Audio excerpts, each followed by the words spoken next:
Hola, mi nombre es Juanita Alicia Bautista Hernández y voy a hablarles de los criterios de diagnóstico del trastorno del espectro autista, tomando como base el DSM-5. Quiero recalcar que esta presentación la hice en azul, ya que el color azul hoy en día representa el autismo, ya que tanto padres como expertos refieren que el azul es cambiante así como lo es un niño autista, es decir, el azul representa un día soleado de verano, con paz, con tranquilidad, pero también puede representar la tormenta, la tempestad, un mar que está en constante cambio. Entonces, un niño autista es como esto. Pueden haber días buenos, tanto días malos, y todo puede cambiar de un momento para otro. El DSM-5 nos maneja algunos criterios para el diagnóstico y el primero es el criterio A, el cual nos habla de las deficiencias persistentes en la comunicación social y en la interacción social en diversos contextos, manifestado por lo siguiente: actualmente o por los antecedentes. El número 1 del criterio A se refiere a las deficiencias en la reciprocidad socioemocional. Por ejemplo, estas van a variar desde un acercamiento social anormal y fracaso en la conversación normal en ambos sentidos, pasando por la disminución en intereses, emociones o afectos compartidos hasta el fracaso, e iniciar o responder a interacciones sociales. El segundo criterio nos va a hablar de las deficiencias en las conductas comunicativas no verbales, utilizadas en la interacción social. Por ejemplo, desde una comunicación verbal y no verbal poco integrada, pasando por anomalías del contacto visual y del lenguaje corporal o deficiencias en la comprensión y el uso de gestos, hasta una falta total de expresión facial y de comunicación no verbal. Y el tercer punto nos va a hablar de las deficiencias en el desarrollo, mantenimiento y comprensión de las relaciones. Por ejemplo, desde dificultades para ajustar el comportamiento en diversos contextos sociales, pasando por dificultades para compartir juegos imaginativos o para ser amigos, hasta la ausencia de interés por otras personas.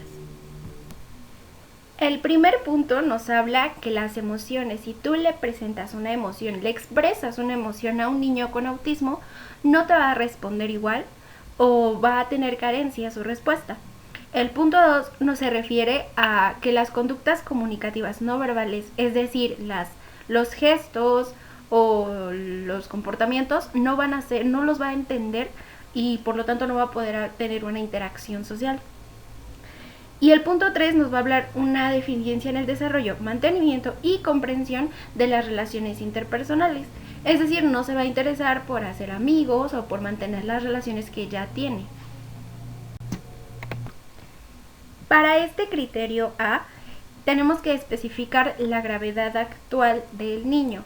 Esta se va a basar en el deterioro de la comunicación social y en patrones de comportamiento restringidos y repetitivos. Con base a su comportamiento y su comunicación, vamos a determinar si es grado 1, es decir, necesita ayuda, grado 2, necesita ayuda notablemente, y grado 3, necesita ayuda muy notablemente. Para el criterio B, vamos a tener los patrones restrictivos y repetitivos de comportamiento, intereses o actividades que se manifiestan en dos o más de los siguientes puntos: actualmente o por antecedentes. El punto 1 del criterio B se refiere a los movimientos, la utilización de objetos o habla estereotipados o repetitivos.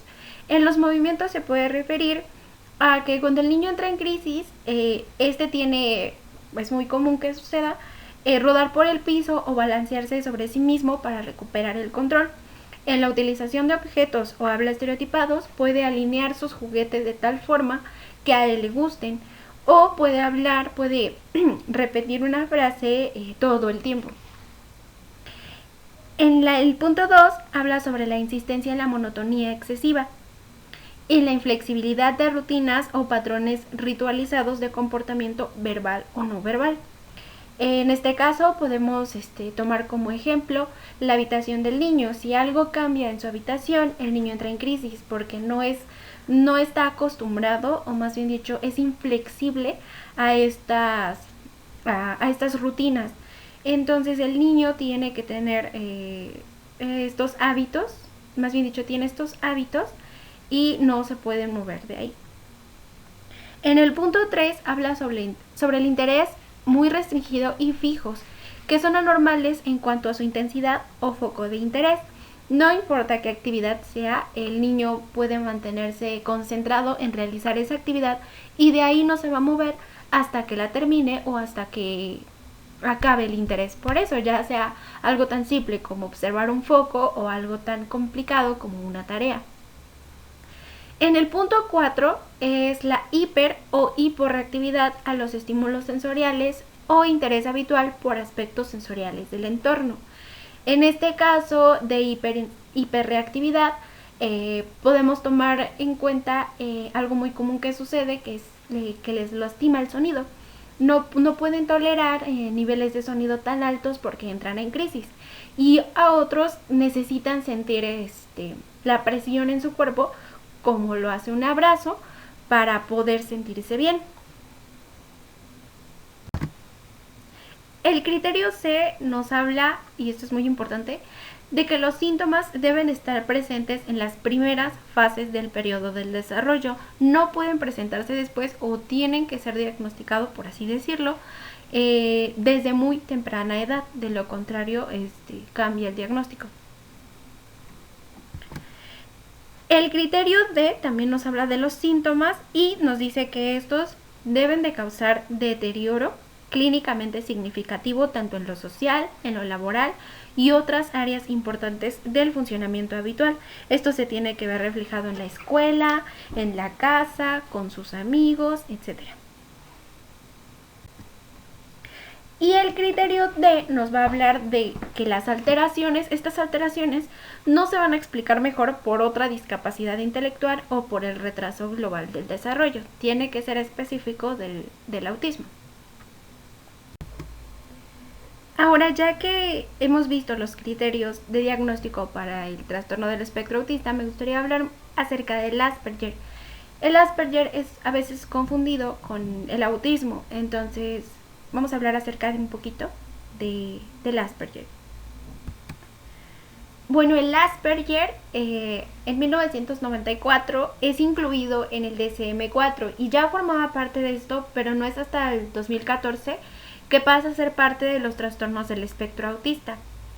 Es un trastorno del neurodesarrollo, pero el cerebro de esta persona con síndrome de Asperger funciona de manera diferente a la habitual, y especialmente en lo que es la comunicación, en la interacción social y en la adaptación inflexible a las demandas diarias.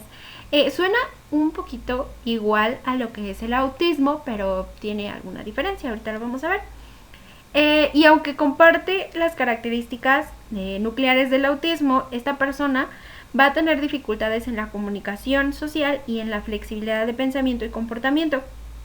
Sin embargo, tiene un lenguaje fluido y una capacidad intelectual mediante e incluso superior a la media de la población. Es decir, sí tiene como que problemas para la comunicación, la flexibilidad de pensamiento y el comportamiento, pero su mente digamos que tiene un CI más alto que la población en general.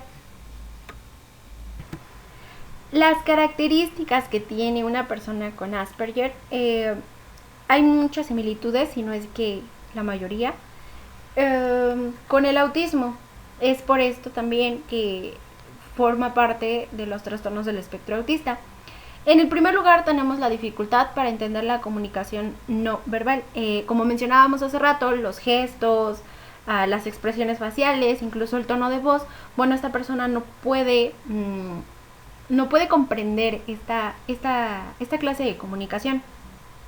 Y además, pues bueno, si no comprende esta clase de comunicación, tampoco va a entender los mensajes que son transmitidos mediante este canal. También la dificultad para terminar una conversación.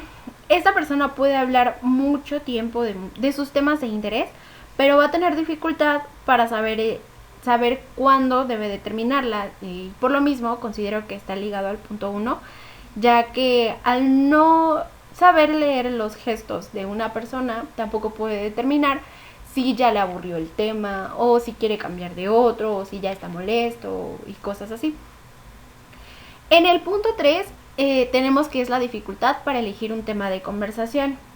A esta persona le va a costar elegir temas de los que se utilizan nada más por hablar, o de aquellos que sacas cuando estás en una fila esperando un boleto o algo así e inicias una conversación con un extraño.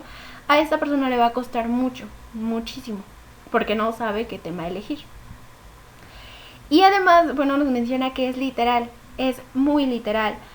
Comprende el lenguaje según el significado exacto de las palabras, por lo que muchas veces no entiende las bromas, los chistes, las metáforas, y como mencionaba hace rato, ¿no? El sarcasmo. Si tú le dices a una persona que, por ejemplo, te mataste haciendo la tarea anoche, bueno, esta persona va a entender que en realidad te mataste, porque es literal. Y por último, bueno, se expresa formalmente. Creo que su expresión verbal es muy correcta, es demasiado. E incluso puede utilizar el lenguaje de manera formal, siendo demasiado preciso, técnico e incluso a veces pedante. Bueno, estas son como que generalmente las características que tiene una persona con Asperger. Como vemos, sí hay muchas similitudes con el autismo, y por lo cual hoy en día en el DSM-5 forma parte de los trastornos del espectro autista. Por mi parte eso es todo y gracias.